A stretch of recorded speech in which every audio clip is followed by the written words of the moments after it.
जिस हिंदी बेल्ट से बीजेपी को सबसे ज्यादा सीटें आती थीं, क्या विपक्ष की जाति जनगणना वाले दांव ने मोदी की सियासी राह मुश्किल कर दी? बिहार में जो नीतीश कुमार ने किया, कांग्रेस अब उस राज्य में वही काम करेगी जहां जहां उसकी सरकार है, जहां चुनाव है वहां रैलियों में इसी का नारा लगवाएगी, इसी की गारंटी देगी।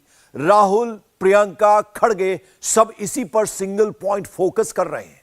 कांग्रेस समझ चुकी है, जब तक हिंदू बटेगा नहीं, मोदी रुकेंगे नहीं। राहुल बहुत एग्रेसिव है, मोदी एकदम शांत है।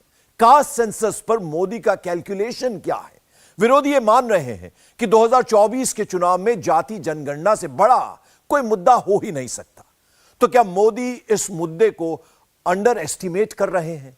क्या विपक्ष ने इस मामले में बीजेपी पर लीड ले ली है, या फिर पीएम मोदी के तरकश में कोई ऐसा तीर है जो इस गेम का गेम चेंजर बना सकता है?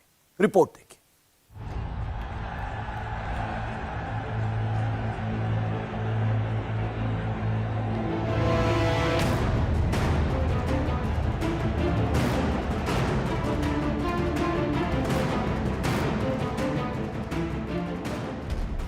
– 2023 का चुनाव जातिगत जनगणना पर दांव।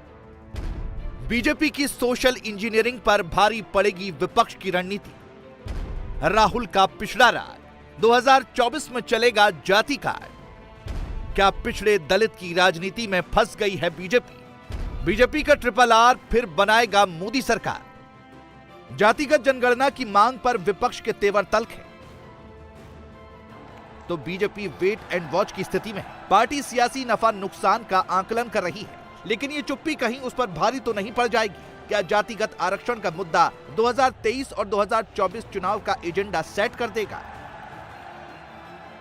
बीजेपी के रणनीतिकार इस सवाल का जवाब तलाश रहे हैं। उधर मध्य प्रदेश, छत्तीसगढ़ और राजस्थान में विधानसभा चुनाव की तारीखों का ऐलान कभी भी हो सकता है, लेकिन उससे पहले ही अशोक गहलोत ने जाति वाला कार्ड खेल दिया। गहलोत ने बिहार सरकार के तर्ज पर सर्वे कराने का ऐलान किया। वहीं बीजेपी पूछ रही है कि आचार संहिता लगने के ठीक पहले गहलोत को पिछलों की याद क्यों आई? ये सब सर्वे हो जाएगा एक बार सब परिवारों का।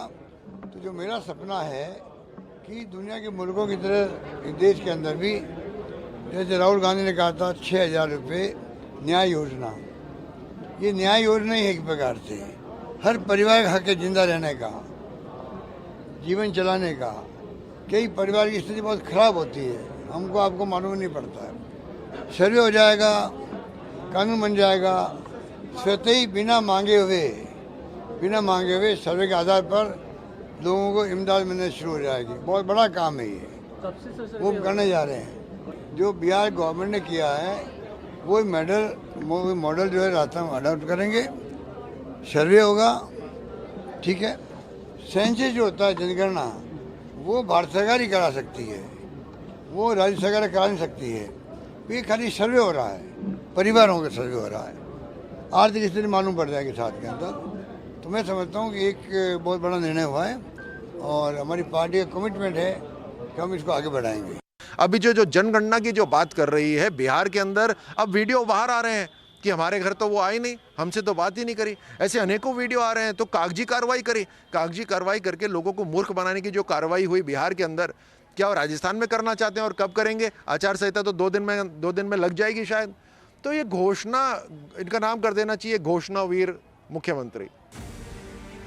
पिछले 5 साल तक जातिगत सर्वे पर चुप्पी साधने वाली कांग्रेस अब इस मुद्दे पर अचानक एक्टिव क्यों हो गई? क्या ये 2023 और 2024 के सियासी समीकरण को सेट करने की तैयारी है? इससे पहले प्रियंका गांधी ने छत्तीसगढ़ के कांकेर में ऐलान किया कि कांग्रेस शासित राज्यों में जातिगत जनगणना कराई जाएगी। इनसे पूछिए क्यों नहीं कर रहे हैं जाति जनगणना।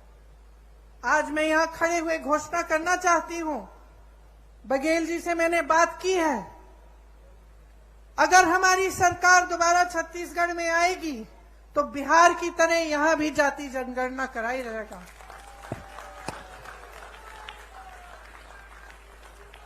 बिहार में आपने देखा है, बिहार में आंकड़े आपने देखे हैं, 84% ओबीसी, एससी, एसटी के लोग हैं। मैं आपसे आज पूछना चाहती हूं कि बड़े बड़े पोस्ट में, बड़े बड़े अधिकारियों के जहां जहां सत्ता है, वहां क्या 84% ओबीसी, एससी, एसटी के लोग हैं? जवाब दीजिए, हैं? क्या उनका अधिकार नहीं है? तो जाति जनगणना क्यों नहीं हो सकती? होनी चाहिए। देखिए, जब आपकी काम की बात होती है ये लोग मौन हो जाते हैं, या फिर जैसे मैंने कहा आपका ध्यान कहीं और भटकाने की कोशिश करते हैं। भारतीय जनता पार्टी वो आरक्षण के विरोध में है और ये कोर्ट के एक आदेश था कि किस आधार पर आपने पिछड़े वर्ग को 27% दिया है और ईडब्ल्यूएस के यदि 10% दे रहे हो तो किस आधार पर? तो केवल पिछड़े वर्ग के और ईडब्ल्यूएस के हम लोगों ने हेड काउंट कराया था और हेड काउंट में ये पाया गया कि ये करीब 43.5% ओबीसी है और 3.5% ईडब्ल्यूएस है। उसके आधार पर आरक्षण दिया गया है। इसमें क्या भारतीय जनता पार्टी ये नहीं मानती कि यहाँ छत्तीसगढ़ में ओबीसी 43% से अधिक नहीं है? यदि नहीं मानते तो कराए, जनगणना क्यों नहीं करा रहे हैं? मैं भारतीय जनता पार्टी जो सवाल उठा रहे हैं उससे मेरा सवाल है कि 2021 की जनगणना क्यों नहीं हो रहा है?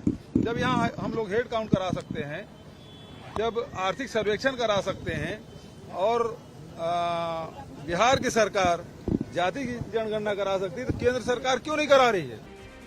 उधर राहुल गांधी की सुई एक जगह अटकी हुई है। प्रियंका की हर रैली में एक बात कॉमन है, कांग्रेस के सभी नेता सिर्फ एक रट लगाए बैठे हैं और वो है पिछड़ा। राहुल संसद में बोले तो पिछड़ा पर अटके, बाहर बोले तो पिछड़ा पिछड़ा ही बोले। सेंसस का जो हमने डेटा निकाला था उसको पब्लिक कर दें तो सारे हिंदुस्तान के ओबीसी युवाओं को पता लग जाए वो हैं कितने, और नया सेंसस कास्ट बेसिस पे करें। कि हमें पहले कास्ट सेंसस के माध्यम से हिंदुस्तान का एक्सरे करना है कि भैया हैं कितने लोग, ओबीसी कितने हैं, अलग अलग कम्युनिटीज कितनी हैं, ट्राइबल्स कितने, ये पहले टेबल पे तो रखो। डिसीजन लेने से पहले अगर हम अपने सामने डेटा ही नहीं रखेंगे तो डिसीजन कैसे लेंगे? 2004 से 2014 तक देश की सत्ता पर काबिज रहने वाली कांग्रेस को अचानक पिछड़े क्यों याद आने लगे हैं? वजह है 2023 और 24 के चुनाव। बिहार में जातिगत जनगणना के आंकड़े सामने आने के बाद राहुल गांधी और विपक्ष को समझ में आ गया कि मोदी को रोकना है तो हिंदुओं को बांटना होगा, उन्हें जातियों में तोड़ना होगा, तभी वो मोदी का मुकाबला कर पाएंगे। जिस तरह से दावा है आप लोगों का कि अगर एमपी में भी आते हैं और दूसरे राज्यों में भी, तो वहां भी ये जनगणना होगी। कांग्रेस पार्टी बहुत क्लियर है। कांग्रेस पार्टी का उदयपुर डिक्लेरेशन में भी ये क्लियर है, वीरप्पा मोइली जी का कमेटी ने क्लियर किया है, उसके बाद रायपुर का कांग्रेस वर्किंग कमेटी एआईसीसी सदस्य ने इसका एआईसीसी में प्लीनरी में इसका डिमांड किया है। कांग्रेस पार्टी कास्ट सेंसस चाहती है, तो बीजेपी कभी भी सिर्फ ओबीसी और एससी एसटी का एक वोट बैंक का पॉलिटिक्स में करना चाह रही है और ये इस बार नहीं होने देंगे। हिंदी प्रदेश यानी यूपी, बिहार, राजस्थान और मध्य प्रदेश के पास दिल्ली की सत्ता की चाबी है। इन राज्यों में लोकसभा की 174 सीटें हैं, यानी बहुमत से 98 का। बिहार में जातिगत आंकड़े तो आ गए, लेकिन बाकी के प्रदेशों में भी माना जाता है कि पिछड़ों की आबादी 50% से अधिक है, यानी ये विनिंग फैक्टर साबित होते हैं। यही सारी लड़ाई है। इसी वजह से राहुल गांधी को पिछड़ों की चिंता सता रही है। दरअसल पिछले 10 सालों में ओबीसी वोट बैंक का बड़ा हिस्सा बीजेपी में शिफ्ट हो गया। पीएम मोदी खुद पिछड़ा वर्ग के पोस्टर बॉय हैं। 2009 में 22% ओबीसी वोटर्स ने बीजेपी को वोट दिया था। 2014 में यह आंकड़ा बढ़कर 34 और 2019 में 44 तक पहुंच गया, यानी देश की आधी से अधिक आबादी के 44% वोट पिछले चुनाव में बीजेपी को मिले। वहीं इस दौरान कांग्रेस के ओबीसी वोट लगातार घटते रहे। 2009 में कांग्रेस के पक्ष में 24% ओबीसी वोटर्स ने मतदान किया, लेकिन 2014 और 2019 में यह आंकड़ा महज 15% पर सिमट गया। दूसरी क्षेत्रीय पार्टियों की बात करें तो इन्हें 2009 में 54%, 2014 में 51 और 2019 में 41% वोट हासिल हुए।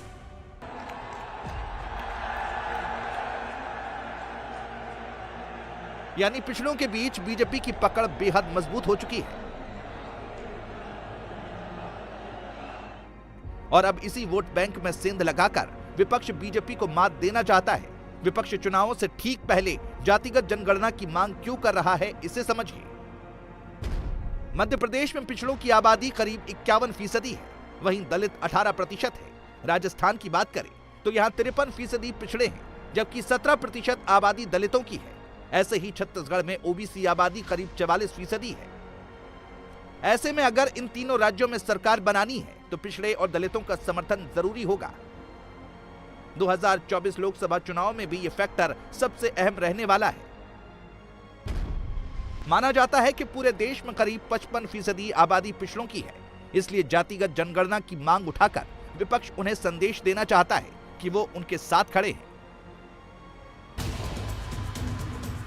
कांग्रेस अध्यक्ष मल्लिकार्जुन खड़गे का आरोप है कि बीजेपी में पिछड़ों को सही प्रतिनिधित्व नहीं मिलता, जबकि कांग्रेस के 4 मुख्यमंत्रियों में से 3 ओबीसी वर्ग से आते हैं। लेकिन हकीकत इससे बिल्कुल अलग है। पिछड़े बीजेपी की तरफ क्यों शिफ्ट हुए, इसकी वजह समझ लीजिए। दरअसल ओबीसी को राजनीति में हिस्सेदारी देने के मामले में बीजेपी ने कांग्रेस को काफी पीछे छोड़ दिया है। बीजेपी ने अब तक जितने मुख्यमंत्री बनाए हैं उनमें से 30.9% ओबीसी हैं, जबकि कांग्रेस की तरफ से बनाए गए मुख्यमंत्रियों में सिर्फ 17.3% ओबीसी हैं। दूसरे दलों के लिए आंकड़ा 28% है। अगर संख्या की बात करें तो बीजेपी ने अब तक 68 मुख्यमंत्री बनाए हैं, जिनमें 21 ओबीसी थे, जबकि कांग्रेस के बनाए हुए 250 मुख्यमंत्रियों में सिर्फ 43 ही पिछड़े वर्ग से हैं। यही नहीं, लोकसभा में बीजेपी के 303 में से 85 सांसद ओबीसी हैं। इसके अलावा बीजेपी के कुल 1358 विधायक हैं, इनमें से 365 विधायक ओबीसी समाज से हैं, यानी बीजेपी में 27% विधायक पिछड़े वर्ग से आते हैं। देश भर में बीजेपी के विधान पार्षदों के आंकड़े देखें तो उसके 40% एमएलसी ओबीसी है। देश भर में बीजेपी के विधान पार्षदों की संख्या 163 है, जिसमें 65 ओबीसी समाज से आते हैं। बिहार में जातिगत जनगणना के आंकड़े आने के बाद पिछड़ों की बात करना विपक्ष के लिए जरूरी भी है और मजबूरी भी, क्योंकि जब तक इन वोटों में सेंध नहीं लगेगी, मोदी के विजय रथ को नहीं रोका जा सकेगा। मोदी सरकार के आने के बाद से कई ऐसी योजनाएं हैं जिसका सीधा फायदा पिछड़ों को मिल रहा है। पीएम मोदी ने राष्ट्रीय पिछड़ा आयोग को संवैधानिक दर्जा दिया, साथ ही ओबीसी जातियों के बंटवारे के लिए रोहिणी आयोग का गठन किया गया। किसान सम्मान निधि से 4.20 करोड़ ओबीसी किसानों को फायदा पहुंचा। वहीं चिकित्सा शिक्षा में ओबीसी छात्रों को 27% आरक्षण मिला। कोरोना काल से 80 करोड़ लोगों को मुफ्त राशन मिल रहा है, जिसके सबसे बड़े लाभार्थी ओबीसी हैं। इसके अलावा जनधन योजना से 47.57 करोड़ से ज्यादा गरीब बैंकिंग सिस्टम से जुड़े, तो 3 करोड़ से ज्यादा पक्के घरों में ओबीसी सबसे बड़े लाभार्थी बने। सौभाग्य योजना से 2.82 करोड़ घर रोशन हुए, तो इसका भी सबसे ज्यादा फायदा ओबीसी समाज को हुआ। 11.68 करोड़ से अधिक घरेलू शौचालयों का निर्माण हो या आयुष्मान भारत, इन योजना का लाभ ओबीसी समाज को ही पहुंचा। जातिगत जनगणना के मुद्दे पर बीजेपी को नुकसान न हो, पार्टी इसकी तैयारी में जुटी है। इंडिया टीवी हर वक्त हर जगह डाउनलोड करने के लिए सर्च करें India TV news Google play store या ऐप स्टोर पर।